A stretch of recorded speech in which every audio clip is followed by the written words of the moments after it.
if I go back, let me show you your homework. Your homework is this worksheet. This is multi-step special right triangles. I did a video for 1 through 8. Then I did another video for 1 through 4. And so I'm going to start with this number 5 to help you with those. If you didn't see the video, you probably need to just do the backspace, arrow back to go to the other videos in the playlist.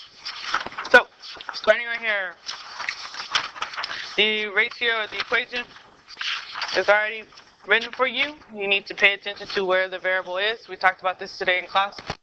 So if x is on the top, which it is right here, you multiply. So you need to write x equals 19 times the tangent of 56. I'll give you credit if you can get to this point. Still in the process of working for a video to show you how to use Trig on your cell phone calculator.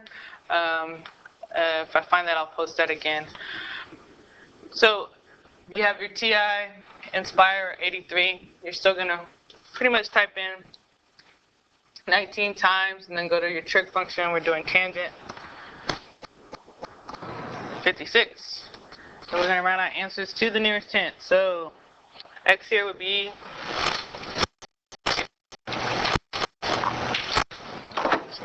28 points. Alright, so on number 6, again, x is on top, so that is like number 5. I'm going to leave that for you to do. I'm going to go to number 7.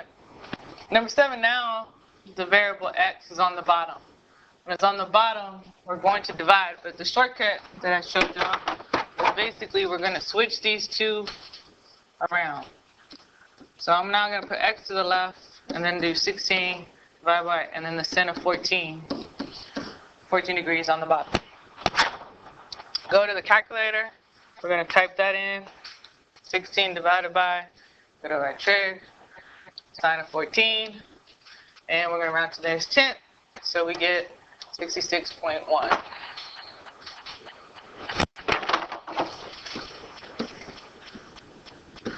Now here, x is the missing angle. It's the degrees. So we're trying to find the degrees. So here we have to do the inverse.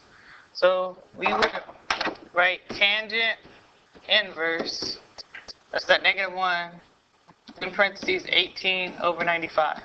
And then type that in the calculator to get our answer. So when you hit the trig button, the inverse is underneath. So we have tangent inverse, and we have 18 divided by 95.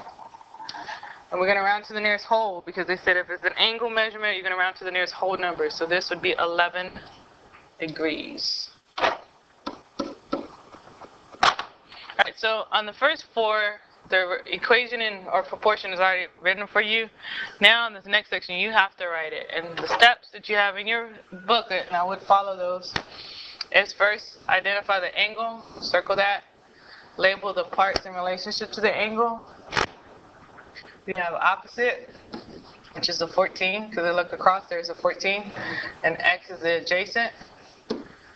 And so I'm looking for my trig functions that deal with opposite and adjacent. So basically our trig functions we're going to use is sine, so, so what?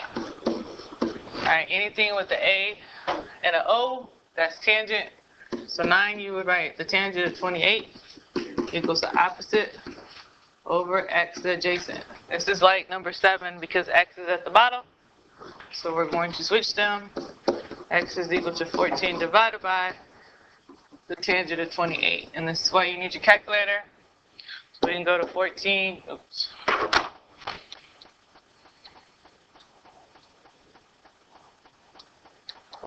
Divided by tangent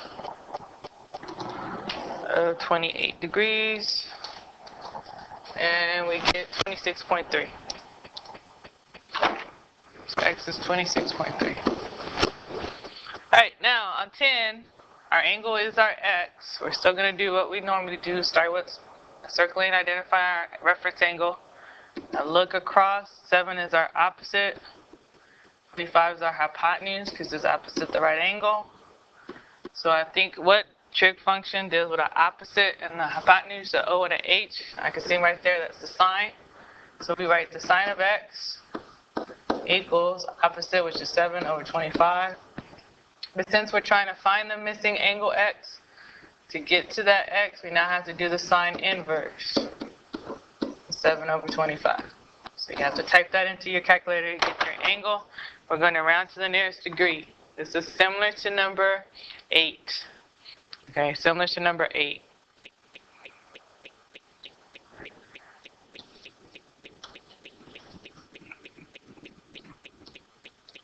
All right, check your answer. You should have 16 degrees.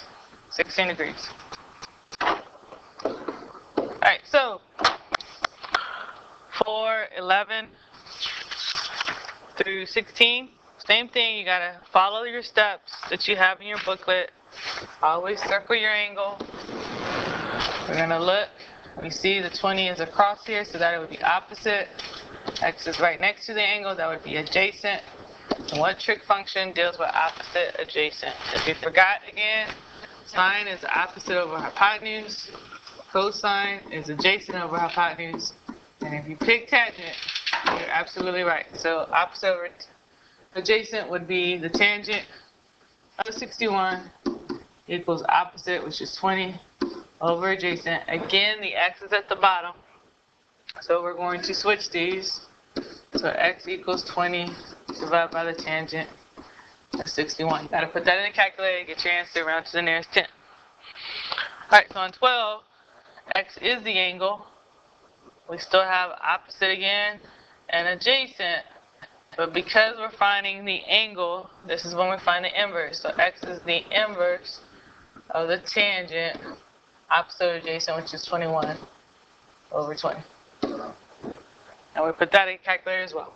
Alright, so for 15, start with your reference angle, it's 50. Look, now we have opposite and hypotenuse. What trig function deals with opposite and hypotenuse? If you need the reference at the top, there it is. Look at your own paper. If you picked and wrote sine of 50 equals x over 24, you're absolutely correct. And to solve it, where is the x? Yep, on top. So that tells me I'm going to need to do multiplication. So you should say x equals 24 times the sine of 50. Alright, so 14 is similar to 13 in the sense that it's the same trig function, the trig ratio, but I believe your x is going to be on the bottom again, so you have to know what happens when it's on the bottom. Last but not least, same thing, we're going to 15 and 16, we're going to circle the angle, label the parts, see if you can write up your trig equation or proportion. I'm just going to try to make sure you're on the right track. Circle the angle. We should have opposite and adjacent on this one. See if we can label that one as well. Then for the word problem, make a sketch as your hint. So your sketches for word problems with dealing with trig have to always be right triangles. So just draw a generic right triangle. This is a 5-meter ladder leans up against the building. The measure of the angle on which the ladder leans in relation to the ground is 70 degrees. So this is important. The ladder, angle to the ground, 70. So they want us to find how far up the side of the building. So how far up is what we're trying to find. That would be the vertical distance right there. The 70 would be at the bottom with the ground, and 5 would be the hypotenuse. So I'm drawing this picture to help you set it up. You're still going to do the same steps. You circle your angle, label your parts, write your trig function, equation, solve for x. So our problem, our picture, our sketch is the same for B. We're still dealing with 70 degrees. We're still doing with a 5-foot angle. I know it's not to scale, but now they want us to find how far is the building from the bottom of the ladder. So that's here on the base. Alright, and then for 18, we got a 50-meter vertical tower. That's important, so that means up and down like such. We got 50 meters. and it's braced with a cable secured at the top of the tower and tied 30 meters from the base. So basically, there's my cable. It's 30 meters from the base, so that's on the bottom. This is my cable. They want us to find the angle. So this angle that is made, no, not there, I misread. They want us to find the angle that is made with the cable and with the tower. So cable and tower. So the cable and tower would be here. Alright, so use Trig to set that up and write your equation. You come up with your proportion that recognized. On this one, we should be using the inverse. Alright, tomorrow you will have a mini quiz going over this homework. Questions will be pulled off this homework. And some similar questions for you to do again to check for your understanding. If you have any questions, please come to tutorials in the morning. I'll be available. Or post me a question privately and I'll try to address it as soon as I get it. Alright, thanks. Bye.